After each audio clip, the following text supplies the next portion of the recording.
Welcome to the HR Empowerment Podcast, where we will uncover strategies and new insights from HR professionals who discuss up-to-date regulations, best practices, and the most pressing topics like diversity and equity, leadership, dealing with difficult situations, and much more that affect your bottom line and business. Thanks for joining us. Hey, everybody. Wendy Sellers, the HR lady. Welcome back to our podcast. Hey, JC, how you doing up there in upstate New York? Oh, I'm really, really warm. It's hot. Yes, the whole country is hot. No, actually, I should not say the whole country. Some parts of the country are still melting.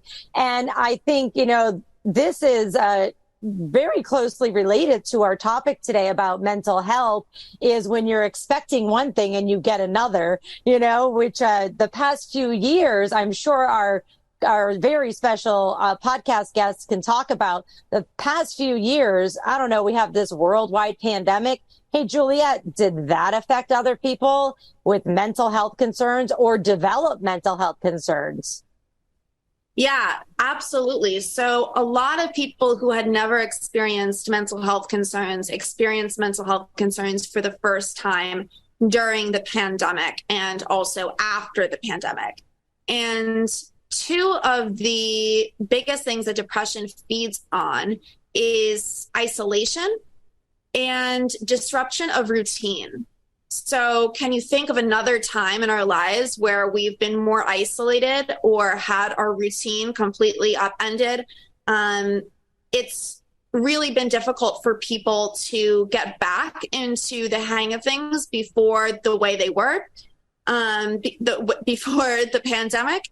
And it's actually especially impacted children because some of the students who were in fifth grade, for example, they were in elementary school before the pandemic started, are now in eighth grade. And so they lost, a year, 2 years almost of schooling in community and being in classroom with other kids. And so a lot of their social skills are not up to par with what a typical eighth graders might be. And so when they are in groups now or trying to socialize, there's a lot of social anxiety. There's a lot of people feeling like they don't want to go to sports practice. They don't want to go to birthday parties because they don't know how to socialize with people their age anymore. They didn't have a natural progression into that.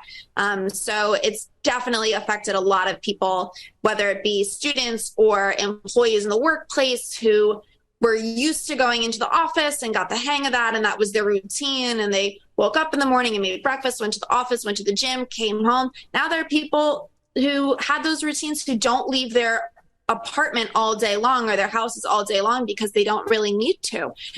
So that, again, that isolation, that disruption of routine, it all feeds into the depression and the anxiety that people are feeling right now.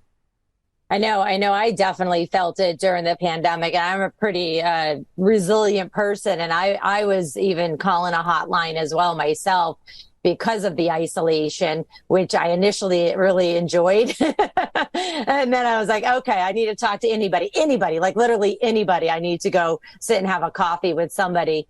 JC, you have any stats on 2020 mental health conditions? Absolutely. Nationally, in 2020, 21% of U.S. adults, 52.9 million, experienced a mental health condition. And according to the CDC, mental illness, it is among the most common health conditions in the United States. More than 1 in 5 U.S. adults live with a mental illness. Back to you. I find that interesting that I bet you it's even higher than that 52.9 million, because that means that's how many would report it. How many other people, including my peers, like I said, I reached out for help, probably months after other people did. And for me to reach out for help, that took a lot. So I'm willing to bet, and I'm sure you are too, Juliet, that the percentages specifically in 2020 of U.S. adults experience a mental health condition was far greater than 21%. What are your thoughts? Yeah, absolutely. I mean, especially since the pandemic, but in general, mental illness statistics are predicted to be relatively far off from what their reality are.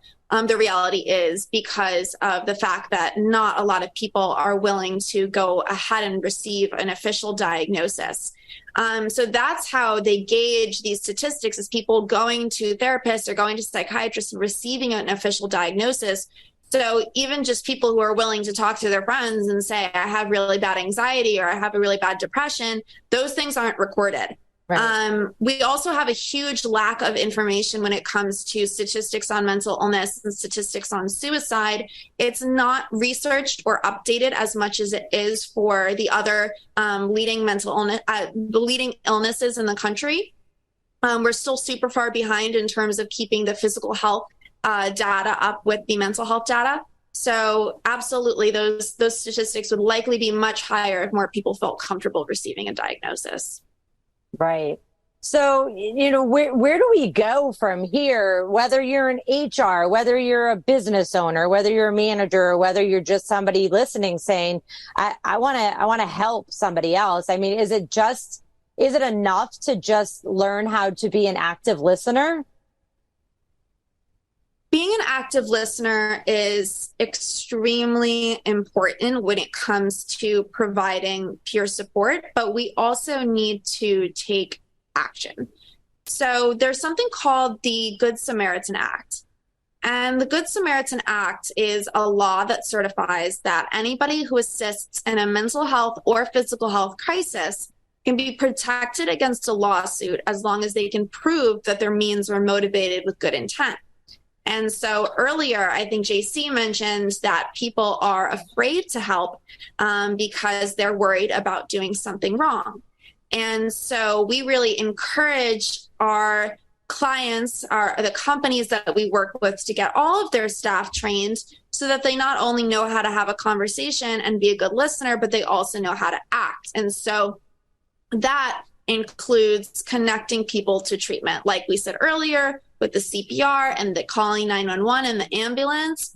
You as a peer support are not going to be the final, the end of the line for the support for the person that you're helping. So you want to call this person's insurance company. If they have insurance, we're going to get their insurance card, call their insurance provider, figure out what kind of mental health resources are available to them. We're going to offer to drive them to the therapy session, follow up with them after, see how it went.